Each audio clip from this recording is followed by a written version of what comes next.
Well, now we turn to an ABC News exclusive today. New information about sexual misconduct allegations against former House Speaker Dennis Hastert. He will be in court next week facing charges of bank fraud and lying to the FBI to cover up some of those allegations. Well, now the sister of one of the alleged victims is speaking out. ABC's TRAVERS reports. There's been no response from Dennis Hastert since the allegations of sexual abuse and financial fraud came out last week.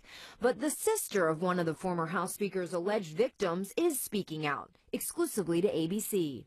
He damaged Steve, I think more than any of us will ever know. Jolene Burge says her brother Steve Reinbolt was the equipment manager when Hastert coached his high school's wrestling team.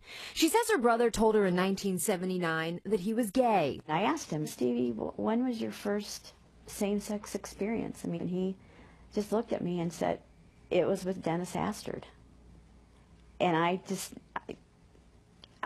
was stunned. Burge says Hastert became a kind of father figure for her brother. I said, why didn't you ever tell anybody, Stevie? I mean, he was your teacher. Why didn't you ever tell anybody? And he just looked at me and said, who is ever going to believe me?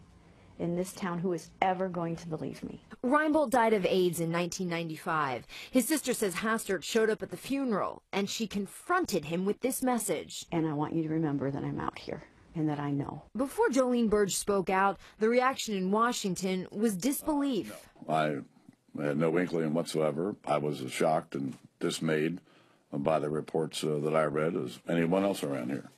Jolene Burge says she never asked Hastert for any money, and she doesn't know the name of the accuser that Hastert was allegedly paying. Reporting from Northwest, TRAVERS, ABC 7 News.